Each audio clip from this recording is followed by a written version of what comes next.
नमस्कार दोस्तों, आप सभी के अपने YouTube चैनल MM 2.0 क्लासेस में एक बार फिर से स्वागत है। तो दोस्तों, आज हम लोग इस वीडियो में कक्षा 10वीं की गणित प्रश्नावली 1.1 के प्रश्नों को सॉल्व करेंगे।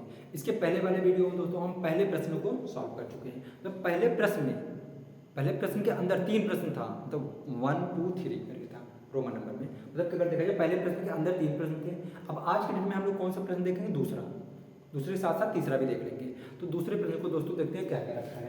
यहाँ पर जो बनेगा, आप जो दूसरा प्रश्न है 1.1 का दूसरा प्रश्न है, लिखा है कि दर्शाइए कोई भी धनात्मक विषम पूर्णांक। विषम सम मैं पढ़ चुका हूँ, हमने कहा था ना उसको कनेक्ट करेंगे, जरूर कनेक्ट करेंगे। थोड़ा टाइम लगेगा दोस्तों, मेरे पढ़ाने में तो टाइम लगेगा, लेकिन हाँ समझ में आएगी चीज़ें दोस्तों। यहाँ लिखा है विषम पूर्णांक। अब इसको हाईलाइट करना, लिखा है कि विषम पूर्णांक 6q+1 या 6q+3 या 6q+5 के रूप का होता है, जहाँ q कोई पूर्णांक है। चलो कोई नहीं, अब इसको हम लोग क्या करते हैं समझते हैं दोस्तों। यहाँ सबसे पहले क्वेश्चन पर आने से पहले दोस्तों, विषम पूर्णांक, विषम संख्या हमने क्या बोला था? विषम संख्या हमने क्या बोला था कि ऐसी संख्या जो 2 से पूर्णतः विभाजित ना हो, ऐसी संख्या जो 2 से पूर्णतः विभाजित ना हो उसे क्या बोले थे? विषम पूर्णांक। एक एक वर्ड को ध्यान से देखना है, एक एक वर्ड को समझना है, बाकी रटने वाला काम तो फिर रावे करेगा। यहाँ देखिए विषम पूर्णांक हो गया है, उसके बाद कहा क्या है, तो इनको हमको प्रूव करना है। क्या रहता है? 6q+1 या 6q+3 या 6q+5 विषम है, लेकिन हमको क्या करना है? इसको सम दिखाना है। जाहिर सी बात है दोस्तों, देखो अगर हम कह रहे हैं कि अगर अच्छा कोई है, क्यों अच्छा? क्योंकि उसका कंपेयर जो है बुरे व्यक्ति के साथ किया जा रहा है। उसी प्रकार से यहाँ अगर आपको विषम पूर्णांक दिखाना है दोस्तों, तो इसका हम कंपेयर किसके साथ करेंगे? सम के साथ करेंगे। एक चीज़ क्लियर कर लेना है। लेकिन अगर कोई अच्छा है, क्यों अच्छा है? क्योंकि उसका जो कंपेयर है बुरे व्यक्तियों के साथ किया जा रहा है। अगर बुरा व्यक्ति ना होता तो कैसे पता चलता वो अच्छा है नहीं अच्छा है? उसी यहाँ पर भी अगर विषम दिखाना है, तो इसके साथ हम कौन सी संख्या को लाएंगे? सम को लाएंगे। पहला कंडीशन ये हो गया। और दूसरा कंडीशन तो यहाँ पर देखिएगा, चलिए फार्मूला देख लेते हैं, उसके बाद यहाँ पर आएंगे। एक फार्मूला देखते हैं और बेसिक समझते हैं, तब हम लोग इस पर आएंगे क्वेश्चन पर, क्योंकि बिना समझाए मैं आगे बढ़ नहीं सकता हूँ किसी भी हाल में। क्योंकि एक फार्मूला होता है दोस्तों, ए बराबर ए, एक मिनट दिएगा, इसको हम 6 को भी हटा देंगे, 6 नहीं जाएगा, ठीक है। अभी यहाँ करेंगे B/Q+R। आप लोग इसको थोड़ा सा हाईलाइट करके रखे रहिएगा। कोई भी फार्मूला वगैरह कुछ नहीं होता, ठीक है। अभी इसके पहले वाला वीडियो देखे थे ना, हम लोग क्या लगा रहे थे? यूक्लिड विभाजन एल्गोरिथम में पढ़ रहे थे, तो वहीं से आया है। अभी देखिएगा, आप लोग इतना मान के चलिए, देखिएगा, देखो इसे मान लेते हैं कि यहाँ पर हम फिर से 2 से भाग लगाएंगे, इजारा लगाएंगे, 5 बेरी जाएगा, यहाँ 10 आएगा, घटाएंगे और यहाँ पर कितना आएगा? 1। इतना सबको पता है, इसको समझाने की जरूरत नहीं है। अगर मान लेते हैं कि तनी देर के लिए अगर हम इसको ए मान लेते हैं, इसको कितना मान लेते हैं? ए मान लेते हैं। इसको मान लेते हैं बी, और इसको मान लेते हैं क्यू, और इसको क्या मान लेते हैं? आर। जो कि माना नहीं है, मैं अपने से मान रहा हूँ, अभी मैं बता दे रहा हूँ, ठीक है। अब बताओ, अगर इसका पहला वाला वीडियो देखो, जाहिर सी बात है इसमें हमें बताने की फार्मूला क्या कुछ भी नहीं है। देखो यहाँ पर ए बराबर हम लोग किसके बराबर लिखते थे? ए बराबर, और ये दोनों को क्या करते थे? गुणा करते थे। मतलब कि क्या था हमारा? बी का गुणा क्यू में, और प्लस क्या करते थे? जो यहाँ पर शेषफल बचता था। बताओ फार्मूला बना कि नहीं बना? फार्मूला अपने से बनाना, ठीक है, रटने की जरूरत नहीं है। एक चीज ये हो गया है। अब आगे हम लोग बढ़ते हैं, इसको हम इरेज करते हैं दोस्तों। उसके बाद देखो मान लेते हैं तनी देर के लिए कि यहाँ पर जो है किससे डिवाइड किया जा रहा है? यहाँ 6 से डिवाइड किया जा रहा है। क्या रहना है? 6q+1 के रूप का होना चाहिए। देखो अभी यहाँ पर थोड़ा सा और हम लोग आगे बढ़ते हैं। मान लेते हैं किसी भी संख्या को अगर हम 6 से डिवाइड कर रहे हैं, मान लीजिए यहाँ पर कितना है? 15 है। बात क्लियर है? अब लगे यहाँ एक और मैं बना दे रहा हूँ, 6 से हम 18 में भाग कर लेते हैं, और मान लेते हैं इसी 6 से हम लोग भाग कर लेते हैं 21 से, 6 से 21 से। अब बताओ यहाँ पर 6 दूनी 12। अब ये बताओ यहाँ पर 3 शेष बचा, 6 तिरी 18, यहाँ पर शेषफल कितना बचेगा? 0। यहाँ लगाना है, घटाना अपना। अब यहाँ 6 तिरी 18, 6 चौके 24, 6 तिरी 18। अब यहाँ पर देखो 11 में से 8 मतलब कितना? 3, 8 3 11। अब बताओ तनी देर के लिए अगर मैं बात करूँगा, क्या कभी भी शेषफल, देखो जो बताने वाली चीज़ है उसको पहले समझो, एकदम ईमानदारी समझो दोस्तों। हमने क्या बोला कि क्या कभी भी जो शेषफल है क्या 6 से ज़्यादा बचेगा? अगर 6 से डिवाइड कर रहा हूँ किसी भी संख्या में, क्या कभी भी शेषफल 6 से ज़्यादा बचेगा? कभी नहीं बचेगा। अगर यहाँ पर शेषफल बचेगा, या तो 0 हो जाएगा, या तो क्या हो जाएगा? 0, या तो 1 आएगा, या तो 2 आएगा, या तो 3 आएगा, या तो 4 आएगा, या तो 5 आएगा। कभी भी शेषफल जो है वो 6 नहीं आएगा। जिससे आप लोग डिवाइड कर रहे हैं वो कभी भी शेषफल नहीं आए, क्योंकि अगर वो शेषफल मान लेते हैं इतनी देर के लिए, चलो मान लेते हैं, मान लेंगे, चलो यहाँ अगर आप लोग बताइए तरीके, अगर मानते हैं यहाँ पर कितना आ गया 6 आ गया, कितना आ गया 6, अब बताओ क्या पॉसिबल है इसका? नहीं पॉसिबल है, क्यों? क्योंकि 6 से भी 6 में भाग जाएगा तो 6 कभी आ ही नहीं सकता है। बस इससे आपको बच रहा है, उसके बाद का क्वेश्चन आपका बन जाएगा। देखो यहाँ पर, चलो अब आते हैं क्वेश्चन पर। देखो क्वेश्चन किस तरह से बनता है। यहाँ पर जो है देखो कितने से डिवाइड किया जा रहा है आपका, कितने से किया जा रहा है 6 से किया जा रहा है। तो यहाँ पर अगर हम लोग रखेंगे तो यहाँ पर रिमाइंडर, रिमाइंडर मतलब आर बराबर कितना हो सकता है 0 1 2 3 4 5।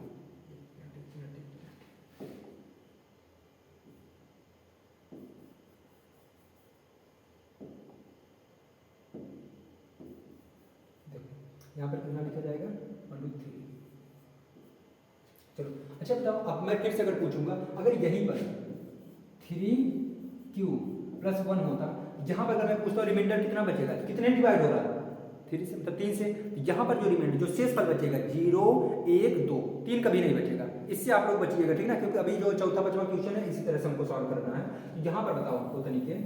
अब यहाँ पर अगर हम लोग बात करेंगे रिमाइंडर कितना बचने वाला है 0 1 2 3 4 5। अब देखो यहाँ पर तो a बराबर b पर कितने से भाग कर रहे हो 6 से, q हो गया है प्लस r पर कितना 0, वो कोई भी पूर्णांक है q ही रहेगा, एक कंडीशन ये बन जाएगी। फिर a बराबर, चलो 0 जोड़ोगे वही रहेगा, कोई दिक्कत नहीं है, 6q प्लस, अब रिमाइंडर कितना रखा जाएगा 1, फिर a बराबर 6q प्लस एक बार रिमाइंडर कितना बच जाएगा 2, फिर यहाँ पर आ जाओ, चलो एक कंडीशन ये रहने दो, यहाँ पर फिर से a बराबर 6 का q में 6q प्लस प्लस, अब बताओ r पर कितना बचा 2 बचा, आप कितना बचाओगे 3, फिर a बराबर 6q प्लस में कितना 4, फिर से a बराबर 6q प्लस में कितना 5।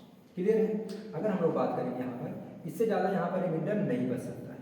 देखो हमने क्या बोला कि यहाँ पर रिमाइंडर अगर 6 से भाग हो रहा है, कितने से भाग हो रहा है 6 से भाग हो रहा है, तो यहाँ पर जो है 6 से ज़्यादा कभी रिमाइंडर नहीं बचेगा, लेकिन 6 से कम तो बचेगा ना, 0 भी बच सकता है, 1 भी बच सकता है, 2 3 4 5। तो यहाँ बताओ 0 1 2 3 4 5, बात क्लियर होगी। अब अगर मैं पूछूंगा कि यहाँ पर कौन सम है कौन विषम है, अब देखो इसमें 0 जोड़ो कोई फर्क नहीं पड़ेगा, यहाँ पर बराबर ये भी लिख सकते हो 6q। अगर मैं पूछूंगा 6q सम है विषम है, क्या बताओगे 6q क्या होगा सम होगा, 6q क्या होगा सम। सम किसे बोलेंगे जो संख्या 2 से कटेगी पूरी तरह से, मतलब कि अब यहाँ पर जो होगा एक कोई पूर्णांक है। अच्छा थोड़ा सा आप लोग नोटिस करिए, यहाँ पर देखो ये तो हो गया है, देखो यहाँ पर क्या करोगे, जो जहाँ पर 2 है और 0 है और क्या 4 है, इसको क्या लिख देंगे सम, लेकिन पहले समझ के उसके बाद लिखते हैं। देखो हमने क्या बोला 6q क्या है सम है, क्यों सम है उसको देख लेते हैं। अच्छा 6 क्या है आपका 6 जो है सम है, ये तो बात समझ में आ रहा है, 2 से भाग जा रहा है इसमें पूरी तरह से, लेकिन क्यों कहा है कोई पूर्णांक है। अगर 6 पर मान लेते हैं कि हम सम रखते हैं, सम रखते हैं, एक 6 का नाम 6 तो वो 2 से कट रहा है। अगर मानते हैं यहाँ पर सम ना रखकर हम लोग क्या करेंगे, सॉरी विषम ना रखकर हम लोग सम रखते हैं, 2 रखते हैं, 6 दूनी 12, 12 भी 2 से कट रहा है मतलब सम है। अगर मान लो 3 रखें 6 3 18, तब यहाँ पर ईमानदारी सुनिएगा, क्यों पर अगर हम चाहे सम रखें चाहे विषम रखें, कुछ भी रखेंगे हमेशा क्या मिलेगा सम। इससे एक निष्कर्ष ये निकलता है कि अगर सम में हम किसी भी पूर्णांक से अगर गुणा करें तो हमेशा क्या मिल रहा है सम मिल रहा है। इतनी बात क्लियर होनी चाहिए। आगे बढ़ जाते हैं दूसरे नंबर पर, चलो इसको हम लोग हटाते हैं, देखो थोड़ा सा गैपिंग चाहिए था, चलो कोई बात नहीं, दूसरे की बात कर लेते हैं। देखो हम कहेंगे विषम है, क्या इसके आगे लिख देना यार, यहाँ पर लिख देना सम, क्या लिख दोगे सम, और यहाँ क्या लिख दोगे विषम, क्या लिख दोगे विषम, और कारण के साथ, कारण मैं बोल रहा हूँ उसको आप लोग सुनिएगा, उसको लिखिएगा। हमने क्या बोला, अच्छा बताओ 6q प्लस 6q क्या है, देखिए सम है, क्या है सम है। अगर सम में, अब ईमानदारी सुनिएगा, सम में अगर विषम को जोड़ेंगे, एक क्या है विषम है तो हमेशा क्या मिलेगा विषम, नोट पॉइंट करके लिख लेना, ठीक है। हमने क्या बोला 6q, हमने क्या बोला q कुछ भी रखोगे सम मिलेगा, q कुछ भी रखोगे सम मिलेगा, लेकिन हाँ उसके साथ अगर विषम को जोड़ोगे तो हमेशा क्या मिलेगा विषम। बात कर लेना, यहाँ पर नोट पॉइंट करके लिखना है, तो विषम है लेकिन यहाँ पर लिखना कि अगर सम में हम विषम को जोड़ेंगे तो हमेशा क्या मिलेगा विषम मिलेगा, लेकिन अगर सम में सम को जोड़ोगे तो क्या मिलेगा सम। अच्छा एक 6q क्या है सम है, 2 क्या है सम है, अगर जोड़ दोगे तो क्या मिलेगा सम। एक कारण सहित लिखना है, सम है, क्या लिखो सम है, क्यों, क्योंकि सम में अगर सम को जोड़ेंगे तो क्या मिलेगा सम, एक कारण लिखा जाएगा। यहाँ पर आ जाओ, ये पूरी वैल्यू क्या बन रही है सम, लेकिन 3 क्या है विषम, अगर हम सम में विषम को जोड़ेंगे तो क्या मिलेगा विषम। फिर से यहाँ कहा ये क्या है सम है, ये भी क्या है सम। सम में अगर सम को जोड़ेंगे तो क्या मिलेगा, सम मिलेगा। फिर यहाँ पर वही, तो यहाँ पर अगर विषम लिख रहे हो, विषम का कारण भी लिखोगे। सम में अगर हम विषम को जोड़ेंगे तो कैसी संख्या प्राप्त होगी, विषम। मान लेते हैं हम लोग, प्रूव कर लेते हैं। चलो ये तो मैं लग रहा है लिख लो, मतलब कि पूरा मैटर सॉल्व हो गया है। थोड़ा सा आगे बढ़ लेते हैं, यहाँ पर समझना। मान लेते हैं कि 5 क्या है आपका, विषम है। चलो कोई नहीं, अभी इसको हटाते हैं, 1 मिनट रुकना, 5 की बात नहीं करें अभी। हम यहाँ पर पहले किसको रखेंगे, सम को ही रखेंगे। मानते हैं अपना 4 क्या है, सम है। अब इसमें अगर हम जोड़ेंगे विषम, क्या जोड़ेंगे विषम, तो क्या मिलेगा बताओ, प्रूव करो ना अपने से। देखो यहाँ पर कितना मिल रहा है, 9, कितना मिल रहा है, 9। और 9 क्या है, विषम। विषम क्यों है, क्योंकि ये 2 से पूरी तरह से विभाजित नहीं है। पहली क्लास में इसलिए कहते हैं इंपॉर्टेंट है दोस्तों। यहाँ पर क्या होगा, हमने क्या बोला, 5 और 9, मतलब कि ये सम है। क्या है, सम। क्या है, सम। सम में किसको जोड़ो, विषम को। किसको जोड़े हो, विषम को जोड़े हो। और जब सम में विषम को जोड़ोगे तो हमेशा क्या मिलेगा, विषम। लेकिन मान लेते हैं 4 अपना क्या था, सम था, या तो 2 या तो 6। 6 क्या है, सम है। दोनों का जोड़ कितना हो रहा है, 10। और 10 क्या है, सम है। क्यों सम है, क्योंकि यह 2 से पूरी तरह से विभाजित है। तो सम में सम जोड़ोगे तो क्या मिलेगा, सम। लेकिन सम में अगर विषम जोड़ोगे तो क्या मिलेगा, विषम। अब बताओ यहाँ पर फिर से सम 0 तो क्या होगा, 0 जोड़ोगे तो वही रहे, कोई फर्क नहीं पड़े, सम हो गया। लेकिन सम में किसको जोड़ो, विषम, तो क्या मिलेगा, विषम। सम में किसको जोड़ो, सम, तो क्या मिलेगा, सम मिलेगा। अब यहाँ पर बताओ इस सम है, सम में किसको जोड़ो, विषम को, तो क्या मिलेगा यहाँ पर, विषम। क्या मिलेगा, विषम।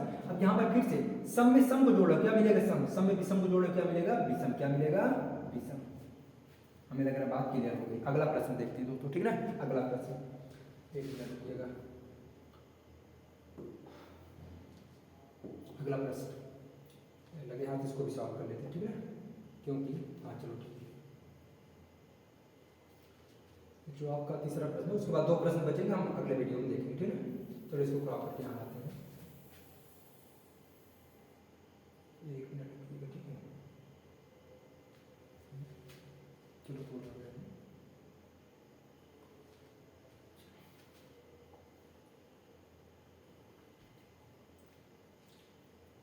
देखो इसको हम सेट कर दे रहे हैं, उसके बाद बढ़ाते हैं, ठीक है।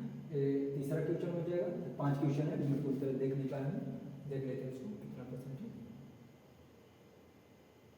तुम्हें लग रहा है एडजस्ट हो जाना चाहिए, दिख रहा है ना।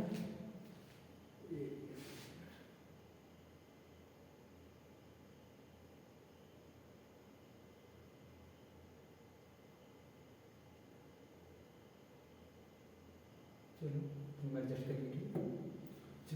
हमने क्या बोला कि जी, प्रश्न तीसरा, कौन सा प्रश्न है, तीसरा। इसको भी समझ लेते हैं, इसमें भी कुछ नहीं है। उसके बाद जो प्रश्न बचेगा, अभी जो मैंने दूसरा लगा उससे रिलेट करेगा, तो दूसरा आप लोग अगर समझे, तीसरा सॉरी चौथा पांचवा अपने आप आ जाएगा। यहाँ पर क्या क्या रखा है, कहा है कि किसी परेड में 616 सदस्यों वाली एक सेना आर्मी की टुकड़ी 32 सदस्यों वाले एक आर्मी बैंड के पीछे मार्च करना है, ठीक है। दोनों समूहों को समान संख्या वाले स्तंभों में मार्च करना है। उन स्तंभों की अधिकतम संख्या वाले स्तंभों, देखो यहाँ पर 2 बार लिख गया, इसको समझना। ये पूछा क्या है, यहाँ पर ओवरऑल समझेंगे, मिस्टेक मतलब कि टाइपिंग में गलती हो गई तो आप लोग समझेंगे। कहा है कि समान संख्या वाले स्तंभों में मार्च करना है। मार्च का मतलब क्या होता है, जिसे लाइन से चलते हैं ना, उसी को हम लोग क्या बोलते हैं, मार्च करना होता है, तो उसको समझेंगे। मार्च करना है उन स्तंभों की अधिकतम संख्या, बस यहाँ तक आप क्या करना है, यहाँ पर जो है बस अधिकतम स्तंभों की संख्या हमको बोलना है।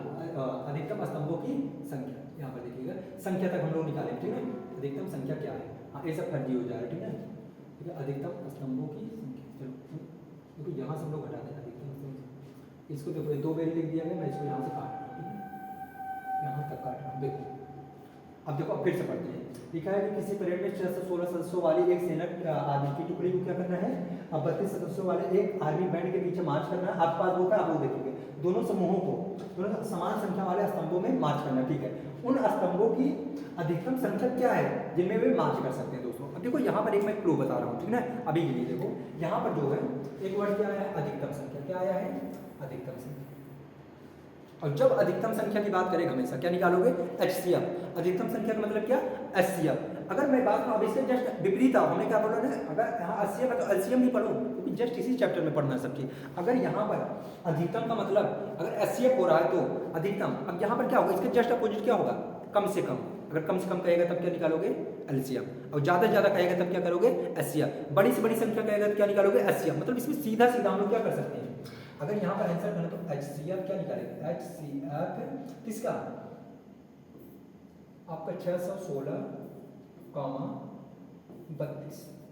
बस इतना निकाल लो कि आपका क्या निकल जाएगा, स्तंभों की संख्या। एक चीजें क्लियर करते हैं। अब यहाँ पर मैंने बताया कि सबसे छोटी संख्या क्या है दोस्तों, 32 है। अब यहाँ कुछ नहीं कहा किस तरीके से लगाओगे, यूक्लिड एल्गोरिथम में नहीं कहा है, हम लोग भाग विधि निकाल के लगा देते हैं। देखो यहाँ पर सबसे छोटी संख्या क्या है, 32 है। अब 32 से किसमें भाग लगाना है, बड़ी संख्या में 616 में। देखो पहले 2 अंक ही लेना पड़ेगा, तो अब बताओ 32 का पारा पड़ो 61 ज्यादा ना हो, 32 दूना कितना 64, जो कि ज्यादा हो रहा है, मतलब 32 से करना 32। चलो घटा लो दोस्तों, यहाँ पर 11 में से 2 जाएगा 9, यहाँ कितना बचा है 5, 5 में से 3 जाएगा 2। अब देखो इससे छोटा मतलब सही आ रहा है, कोई दिक्कत नहीं। यहाँ पर देखो हमने कहा पूरी तरह से सभी अंकों में भाग होना चाहिए, अब जाकर सभी अंकों में भाग हुआ। अब बताओ 32 का पारा पड़ो इससे ज्यादा नहीं होना चाहिए, मतलब कि हाँ ठीक है। अच्छा चलो इसको 30 मान लेते हैं, 3 6 18, 3 से 21, 3 8 24, 240, 3 9 27, 270। चलो 9 देख लेते हैं, 9 9 दूनी 18 का 8 हासिल लगा 1, 9 3 27 28, ठीक है कोई दिक्कत नहीं है। अब यहाँ पर बताओ 6 में से 8 नहीं घटे, एक उधार दिया तो 16 में से 8 जाएगा, यहाँ पर 8 हो गया, ये पॉइंट वगैरह नहीं रहेगा। अब यहाँ पर क्या होगा, 8 में से 8 जाएगा क्या हो जाएगा 0। अब तो यहाँ पर क्या बचा, पूरी वैल्यू क्या हो जाएगी 0। अब यहाँ 8 बचा है, फिर से बताओ, फिर से वही लड़ाई, 32 लोग थे 616 लोग, यहाँ कम कौन था 32 लोग थे, 32 लोग काटना स्टार्ट किए। एक बेरी कितने लोगों को काट दिया दोस्तों, एक लोग, अगर एक बेरी देखा जाए तो कितने लोग बच रहे हैं, 616 वाले में पूरा काटने पीटने के बाद कितने लोग बच रहे हैं 8 लोग। अब 8 लोग किसको काटेंगे, 8 लोग किसको काटेंगे 32 को काटेंगे, किसको काटेंगे 32। अब बताओ 8 चौके 32, 8 चौके 32। अब बताओ पूरी तरह से कौन काटा, 8 काटा है, पूरी तरह से कौन काटा है 8, 8 ही क्या हो जाएगा इसका एचसीएफ, और जो एचसीएफ होगा वही स्तंभों की संख्या। यहाँ तो मैं सिर्फ अभी इतना लिख रहा हूँ एचसीएफ बराबर 8, या तो यहाँ पर क्या लिखोगे अधिकतम, क्या लिखोगे अधिकतम, अधिकतम स्तंभों, स्तंभों, स्तंभों की संख्या, अधिकतम स्तंभों की संख्या कितनी हो जाएगी 8। ये जाकर आपका आंसर निकल कर आया। ठीक है दोस्तों, अब बचा 2 प्रश्न, 2 प्रश्न हम लोग अगले वीडियो में इंक्लूड करेंगे, नहीं तो वीडियो हो जाएगा लंबा। तो दोस्तों अगर वीडियो अच्छा लग रहा है तो आप लोग लाइक करिए और शेयर करिए दोस्तों, ठीक है ना। तो मिलते हैं अगले वीडियो में, तब तक के लिए जय।